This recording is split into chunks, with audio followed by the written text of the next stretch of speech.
Hello everyone, आज हम लोग पढ़ने वाले हैं क्लास 12 की हिंदी की बुक आरूह से चैप्टर भक्तिन की पार्ट 5। पिछली क्लास की अगर वीडियो आपने नहीं देखी है तो पार्ट 1 से लेकर पार्ट 4 तक आप प्ले लिस्ट में जाकर देख सकते हैं। तो चलिए आज की क्लास शुरू करते हैं। यहाँ लिखा है, दूसरे दिन तड़के ही सिर पर कई लोटे औंधाकर उसने मेरी धुली धोती जल के छींटों से पवित्र कर पहनी और पूर्व के अंधकार और मेरी दीवार से फूटते हुए सूर्य और पीपल का 2 लोटे जल से अभिनंदन किया। महादेवी वर्मा यहाँ भक्तिन के बारे में ये कहती हैं कि जब उन्हें महादेवी वर्मा अपने यहाँ नौकरी पर रख लेती हैं तब वो दूसरे दिन सुबह सवेरे ही उठ जाती हैं और वो कई लोटे से वो नहाती हैं और नहाने के बाद महादेवी वर्मा के तरफ से दी हुई धोती को वो उसमें कुछ जल की छींटें मारती हैं जिससे कि धोती पवित्र हो जाए। और इसीलिए यहाँ महादेवी वर्मा कहती हैं कि उन्होंने यानी भक्ति ने महादेवी वर्मा की धुली हुई धोती में जल के छींटे मारे और उसे पवित्र करके वो पहनी। और पूर्व के अंधकार और मेरी दीवार से फूटते हुए सूर्य, पूर्व का अंधकार मीन्स जब सूरज उगता है तो कहाँ से उगता है, किस दिशा से, पूरब की ओर से। और जब सूरज उगता है तो वो पूरब के अंधकार को दूर करते हुए निकलता है। और दीवार से फूटते हुए सूर्य यानी कि जब दीवार में क्या क्या होते हैं, दरवाजे होते हैं, रोशनदान होती है और खिड़की होती है। तो जब सूरज निकलता है तो उसी से सूरज की रोशनी घर के अंदर आती है। पीपल का 2 लोटे जल से अभिनंदन किया यानी कि भक्तिन जब सुबह सवेरे नहा लेती हैं और वो धोती में जल के छींटे मारकर पवित्र करके पहन लेती हैं और उसके बाद वो सूरज की और पीपल की पूजा करती हैं। और वो किससे पूजा करती हैं? 2 लोटे पानी से पूजा करती हैं, अभिनंदन करती हैं। 2 मिनट नाक दबाकर जप करने के उपरांत जब वह कोयले की मोटी रेखा से अपने साम्राज्य की सीमा निश्चित कर चौके में प्रतिष्ठित हुई। यहाँ महादेवी वर्मा कहती हैं कि जब वो सूरज की, पीपल की पूजा कर लेती हैं 2 लोटे पानी से, तब वो 2 मिनट के तक अपनी नाक दबाकर वो मंत्र जाप करती हैं, वो जप करती हैं और पूजा करती हैं। और उसके बाद वो कोयले की मोटी रेखा से यानी कि जो कोयला होता है जिसका यूज़ किया जाता है ईंधन के रूप में, उसकी एक मोटी रेखा वो उस जगह वो ड्रॉ कर देती हैं, उस जगह मोटी रेखा बना देती हैं जहाँ पर उन्हें खाना बनाना था।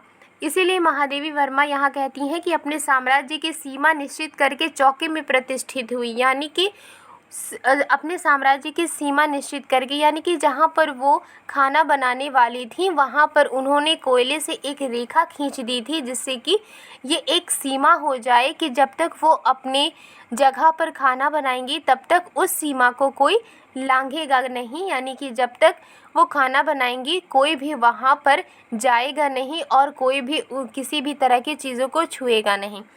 तब मैंने समझ लिया कि इस सेवक का साथ टेढ़ी खीर है। जब महादेवी वर्मा ने देखा कि जब वो खाना बनाने वाली थी तब उन्होंने कोयले की मोटी रेखा वहाँ पर बनाई थी, तब महादेवी वर्मा ने ये समझ लिया था कि भक्तिन का जो साथ है वो थोड़ा टेढ़ी खीर है, क्योंकि इनकी जो मेंटलिटी है वो अलग है। अपने भोजन के संबंध में नितांत वितराग होने पर भी मैं पाक विद्या के लिए परिवार में प्रख्यात हूँ। नितांत मीन्स पूरी तरह से, वितराग मीन्स साधु संत।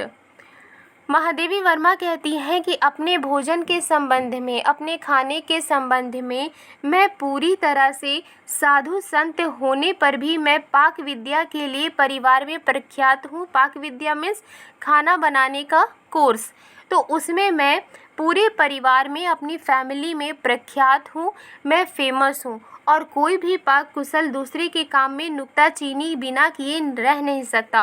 और ऐसा व्यक्ति जो किसी खाने में कोर्स किया हुआ हो और बहुत अच्छी तरह से खाना बनाता हो, तो वो दूसरे के काम में जब तक नुक्ताचीनी नहीं निकालेगा, जो दूसरे के काम में जब तक कमी नहीं निकालेगा, तब तक वो इसी तरह से रह नहीं सकता। पर जब छूत पाक पर प्राण देने वाले व्यक्तियों का बात बात पर भूखा मरना स्मरण हो आया और भक्तिन की शंकाकुल दृष्टि में छिपे हुए निषेध का अनुभव किया, तब कोयले की रेखा मेरे लिए लक्ष्मण के धनुष से खींची हुई रेखा के सामने दुर्लंघ्य हो उठी। दुर्लंघ्य मीन्स जिसे लांघा ना जा सकता हो। लेकिन जब भक्तिन के बारे में महादेवी वर्मा सोचती है कि ये इस तरह से खाना बनाने के लिए ये मोटी रेखा कोयले की खींचती है, तो इसका साथ जो है वो थोड़ी टेढ़ी खीर है।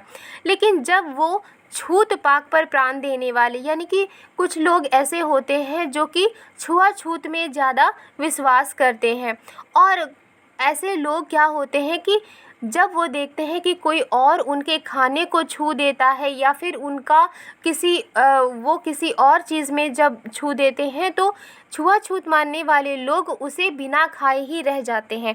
तो महादेवी वर्मा को ऐसे व्यक्ति का याद हो आया कि जो बात बात पर भूखा रहते हैं, यानी कि जो छुआछूत को मानते हैं, और जब कोई उनकी चीज़ों को छू देता है, खाने को छू देता है, तो वो भूखे ही रहना पसंद करते हैं। तो ऐसे व्यक्तियों का ख्याल किसे आया? महादेवी वर्मा को आया।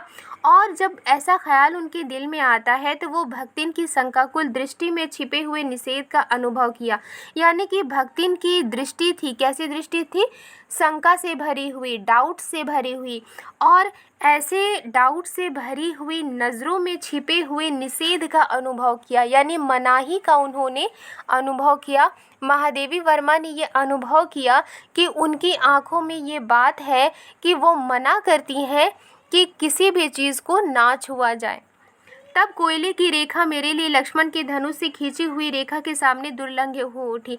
तब उन्होंने ये सोचा कि जो भक्तिन ने कोयले की रेखा खींची है, वो रेखा लक्ष्मण के धनुष से खींची हुई जो रेखा थी उसके सामने दुर्लंघ्य हो उठी, यानी कि भक्तिन के जरिए कोयले की मोटी रेखा लांघना भी उनके लिए मुश्किल हो गया। निरुपाय अपने कमरे में बिछौने में पड़कर नाक के ऊपर खुली हुई पुस्तक स्थापित कर मैं चौके में पीढ़े पर आसीन अंधकार को भूलने का प्रयास करने लगी।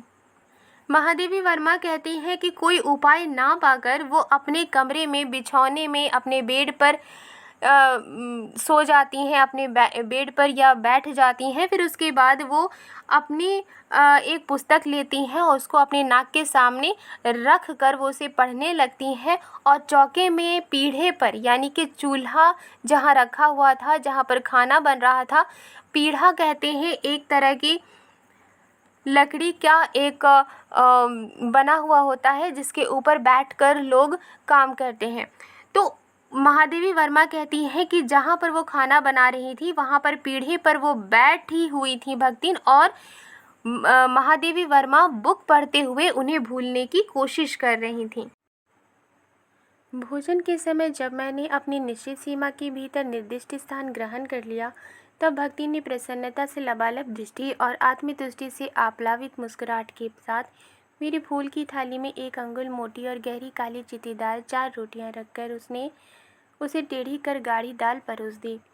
जब महादेवी वर्मा ये कहती हैं कि जब भक्तिन खाना बना लेते हैं तो महादेवी वर्मा अपनी जगह पर बैठ जाती हैं खाना खाने के लिए, और भक्तिन बहुत ही खुशी के साथ अपनी आँखों में खुशी भर करके और आत्मतुष्टि के साथ, यानी उनको ये कन्फर्म था कि महादेवी वर्मा को खाना बहुत पसंद आएगा, और डूबी हुई मुस्कुराहट के साथ उन्होंने मेरी फूल की थाली में, यानी कि थाली जिसमें फूल बने हुए थे, उस थाली में, उस प्लेट में 1 अंगुल मोटी और गहरी काली चित्तीदार 4 रोटियां, यानी जो रोटी थी वो कैसी थी? वो 1 अंगुली मोटी थी और उसके ऊपर काली चित्तीदार गहरे दाग थे, और इस तरह की 4 रोटियां उन्होंने महादेवी वर्मा के प्लेट में रख दिया, और प्लेट में रोटियों को टेढ़ी करके उसी प्लेट में उन्होंने गाढ़ी दाल परोस दी। पर जब उसके उत्साह पर तुषारपात करते हुए मैंने रुआंसे भाव से कहा, ये क्या बनाया है? तब वो हतबुद्धि हो रही। जब महादेवी वर्मा ने देखा कि जो रोटियां हैं वो 1 उंगली मोटी हैं और उसके ऊपर काली चित्तीदार दाग लगी हुई है, तो उन्होंने देखा कि ये जो रोटियां हैं, ये जो गाढ़ी दाल है, जो कि महादेवी वर्मा को पसंद नहीं थे, तो इसलिए उन्होंने कहा था कि ये क्या बनाया है। तब महादेवी वर्मा की बातों को सुनकर भक्तिन थोड़ा डर जाती है, घबरा जाती है, हतबुद्धि हो जाती है, यानी उसका दिमाग काम नहीं कर रहा होता है। वो सोचती है कि उसने तो कितनी अच्छी रोटियां बनाई हैं, कितनी अच्छी दाल बनाई है, और महादेवी वर्मा ये क्यों पूछ रही हैं कि ये क्या बनाया है। रोटियां अच्छी सेकने के प्रयास में कुछ अधिक खरी हो गई हैं, पर अच्छी हैं।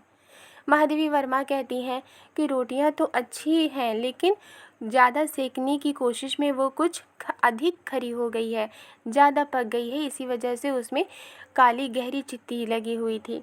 तरकारियाँ थी, पर जब दाल बनी है तब उनका क्या काम। शाम को दाल न बनाकर तरकारी बना दी जाएगी। और महादेवी वर्मा के सामने क्या परोसी गई थी? गाढ़ी दाल परोसी गई थी। तो यहाँ पर वो कहती हैं कि तरकारियाँ तो थीं, लेकिन जब दाल बनी है तो उन तरकारियों का क्या काम था। शाम को दाल नहीं बनाया जाएगा, क्योंकि अभी दाल बना करके भक्ति ने दे दिया था। रात को तरकारी बना दी जाएगी। दूध घी मुझे अच्छा नहीं लगता, यानी महादेवी वर्मा को दूध भी पसंद नहीं था, घी भी पसंद नहीं था, नहीं तो सब ठीक हो जाता, यानी कि वो उसे खा लेती। अब ना हो तो अमचूर और लाल मिर्च की चटनी पीस ली जावे, यानी कि अब कुछ नहीं है तो अमचूर और लाल मिर्च की चटनी ही पीस ली जाए। उससे भी काम ना चले तो वो गांव से लाई हुई गठरी में से थोड़ा सा गुड़ दे देगी। और जब इस तरह की चटनी से भी कोई काम ना आए तो वो क्या करेगी कि वो गांव से जो गठरी लाई थी उसमें से ही गुड़ निकाल करके महादेवी वर्मा को दे देगी। और शहर के लोग क्या कलाबत्तू खाते हैं, यानी कि शहर के लोग क्या कुछ और खाते हैं। फिर वो कुछ अनाड़िन या फूहड़ नहीं, और जो भक्तिन है वो अनाड़ी नहीं है, वो फूहड़ नहीं है। उसके ससुर पितिया, ससुर अजिया, सास आदि ने उसकी पाक कुशलता के लिए ना जाने कितने मौखिक प्रमाण दे डाले हैं, और वो बेवकूफ़ नहीं है खाना बनाने में। और इसकी जो वजह है कि वो अनाड़ी नहीं है, फूहड़ नहीं है, तो ये किससे प्रमाणित होता है कि उसके जो ससुर थे, उनके जो चचा ससुर थे, उनकी जो अजिया सास थी, वो सभी भक्तिन के खाना बनाने की कला के लिए उन्होंने कई मौखिक प्रमाण दे डाले हैं, यानी कि सभी ने उनके खाना बनाने की तारीफ़ें की हैं। तो इसी वजह से भक्तिन खुश थी कि महादेवी वर्मा के पास जो वो बना कर के लाएगी वो उसे बहुत ही खुशी के साथ खाएंगी और उनकी तारीफ़ करेंगी। लेकिन यहाँ तो महादेवी वर्मा को पसंद ही नहीं था। भक्तिन ने महादेवी वर्मा को ये बताया कि वो कितनी ज़्यादा फेमस थी अपने घर पर, क्योंकि उसके जितने भी लोग थे, फैमिली थे घर में, तो वो सभी भक्तिन के बनाए हुए खाने की तारीफ़ करते थे। और हर कोई ये कहता था कि भक्तिन बहुत ही अच्छा खाना बनाती है। भक्तिन के इस सारगर्भित लेक्चर का प्रभाव ये हुआ कि मैं मीठे से विरक्ति के कारण, बिना गुड़ के और घी से अरुचि के कारण, रूखी दाल से एक मोटी रोटी खाकर बहुत ठाठ से यूनिवर्सिटी पहुंची और न्यायसूत्र पढ़ते पढ़ते शहर और देहात के जीवन के इस अंतर पर विचार करती रही। महादेवी वर्मा के पास कोई ऑप्शन नहीं था, और भक्तिन के लेक्चर का प्रभाव ये हुआ कि मैं मीठे से विरक्ति के कारण, बिना गुड़ के और घी से अरुचि के कारण, रूखी दाल से एक मोटी रोटी खाकर, यानी कि महादेवी वर्मा को गुड़ पसंद नहीं था, मीठा पसंद नहीं था, और घी भी उन्हें पसंद नहीं था। इसी वजह से वो रूखी दाल से एक मोटी रोटी खाकर बहुत ठाठ से यूनिवर्सिटी पहुंची। और न्याय सूत्र पढ़ते पढ़ते, यानी कि एक सब्जेक्ट है जिसमें न्याय के बारे में लिखा था, तो उसको पढ़ते पढ़ते और शहर और देहात की ज़िंदगी के डिफरेंसेस पर वो विचार करती रही कि शहर के लोग किस तरह से रहते हैं, उनका खान पान क्या होता है, और गांव के लोग किस तरह से रहते हैं, उनका खान पान क्या होता है, उनमें क्या डिफरेंसेस होती हैं, इसके बारे में वो सोचती रही। अलग भोजन की व्यवस्था करनी पड़ी थी अपने गिरते हुए स्वास्थ्य और परिवार वालों की चिंता निवारण के लिए, पर प्रबंध ऐसा हो गया कि उपचार का प्रश्न ही खो गया। महादेवी वर्मा का स्वास्थ्य गिर रहा था, क्योंकि उनकी एज हो रही थी, और इसी वजह से उनको अपने भोजन की व्यवस्था करनी पड़ी थी। परिवार वाले भी ये चाहते थे कि वो अपने भोजन की व्यवस्था करें, क्योंकि परिवार वाले भी उनके लिए चिंता करते थे। लेकिन प्रबंध ऐसा हो गया कि उपचार का प्रश्न ही खो गया। महादेवी वर्मा ने ऐसा इसलिए कहा है क्योंकि उनके मन के मुताबिक खाना नहीं बना था। इस देहाती वृद्धा ने जीवन की सरलता के प्रति मुझे इतना जागृत कर दिया था कि मैं अपनी असुविधाएं छिपाने लगी। सुविधाओं की चिंता करना तो दूर की बात है, यानी कि महादेवी वर्मा कहती हैं कि भक्तिन ने अपनी ज़िंदगी की सरलता के प्रति मुझे इतना अवेयर कर दिया था कि मैं अपनी असुविधाएं छिपाने लगी। यानी जो खाना उन्हें पसंद नहीं भी था, फिर भी उन्हें वो खाना खाना पड़ता था और उनको असुविधाएं होती थी, लेकिन वो अपनी असुविधाओं को छिपाती थी। सुविधाओं की चिंता करना तो दूर की बात है, यहाँ पर तो सुविधा उन्हें नहीं मिल रही थी बल्कि उन्हें असुविधा ही हो रही थी। इसके अतिरिक्त भक्तिन का स्वभाव ही ऐसा बन चुका है कि वो दूसरों को अपने मन के अनुसार बना लेना चाहती है। और भक्तिन का स्वभाव कैसा था, उनका नेचर कैसा था कि वो सोचती थी कि सब कोई उनके जैसा बन जाए, पर अपने संबंध में किसी प्रकार के परिवर्तन की कल्पना तक उसके लिए संभव नहीं।